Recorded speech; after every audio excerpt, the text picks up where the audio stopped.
I think it's an accident because when I went to a fashion show, I was walking and then they said, oh, there is a television show that Josephine Fong, she's very famous, Xiu Fong Fong, she's the star, and then she found out she's pregnant, and so she can't do it on Saturday, and then it's a few days and they call me.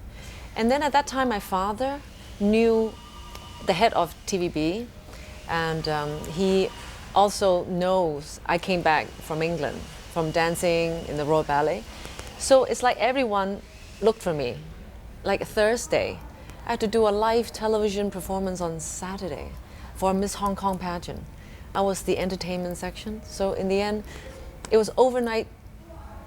Everybody said, oh, who is this girl? Sing, dance, and act. And so all the contracts came. And 20 movie contracts came in just over a weekend.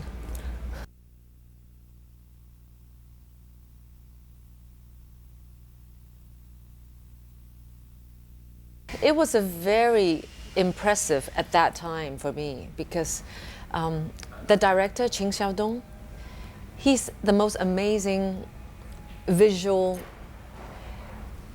director I have ever met. I made many at that time, but I felt like he is got a sense of what everything looked like when he directed how it's like a dancer. I was brought up a dancer. If I turn my face too much, it doesn't look good. If I look just here, it looks good. So his angles of fighting, the movements, was just right. It was like dancing. And to me, it was like, I fell in love with doing martial arts from this movie.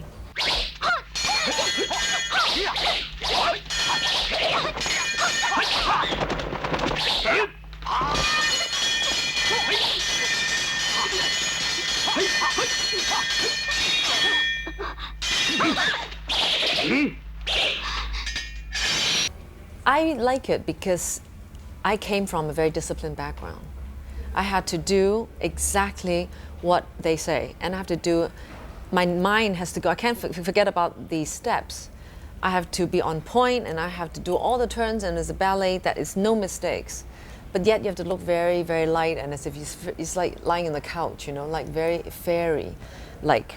So I was used to being heavily disciplined, and I appreciate his ideas, creativity, and his will. I like that.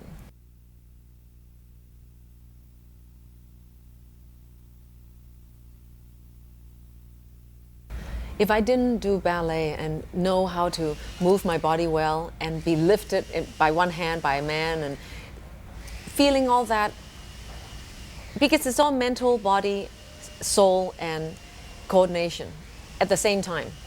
If you weren't trained that way, a lot of actors and actresses, it's hard.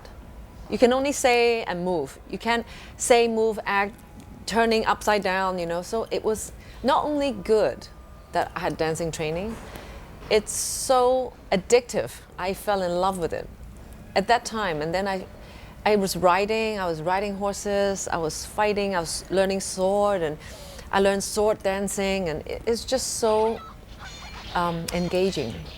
I fell in love with it. I wanted to do more at that time. Fighting, more period pieces. I didn't like doing modern pieces anymore after that.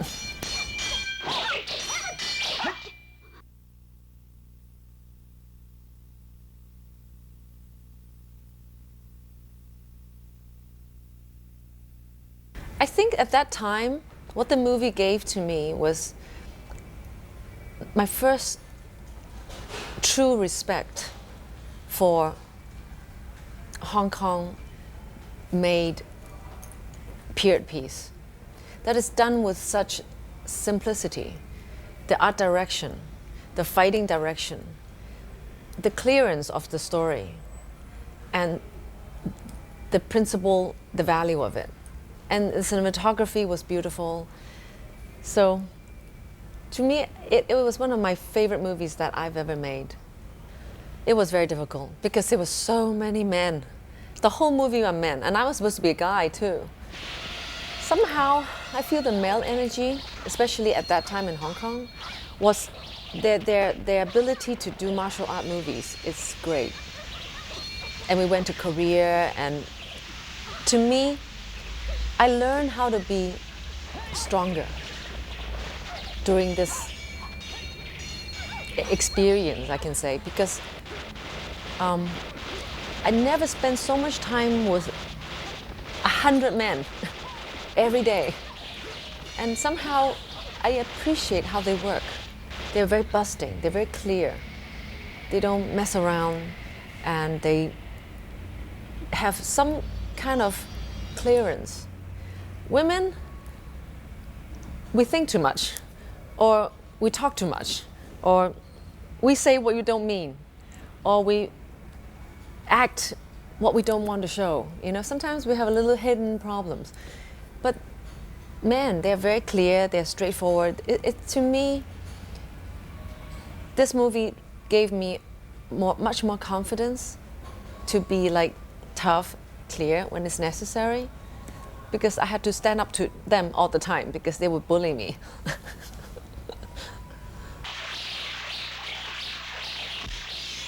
Choi Siu-kyung is very handsome, very tall, very cool. And it was very funny because he was in Taiwan. We were in Taiwan in one of the rooms, I think. And he was having a fight with somebody, and everyone's chasing him everywhere, and everyone had to close the door. They were so scared. Because he is really a very tough, cool guy. He really fights, you know. And Lau Chong-yan, he is a softie.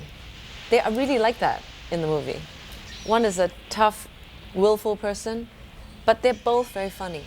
And they looked after me because I used to, if I didn't like something, I used to cry all the time. And then they gave me a room with no windows, and I would go up to the lobby and cry. And they kept on saying, I wasn't very professional at that time because so many men, I felt the only way I can speak up, because if I scream, they won't listen, because speak so much louder. I would go to the canteen where they're having a meal, I would just cry, and then they would all listen, and they would like, oh, don't cry. So anyway, that's how I got my way.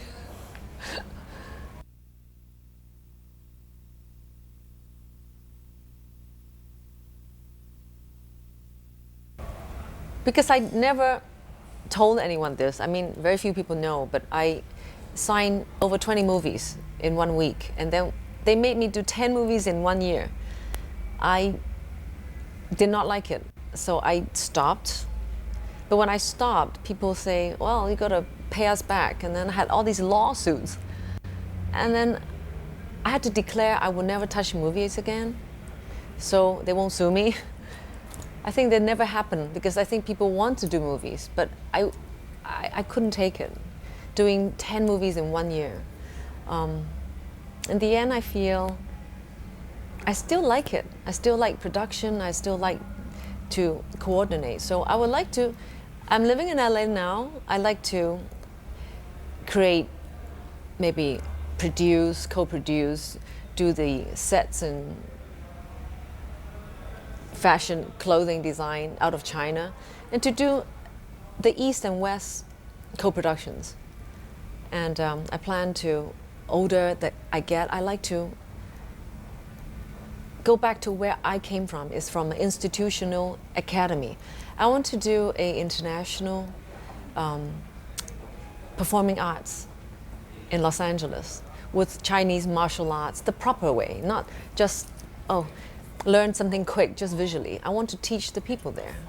So lots of things to do.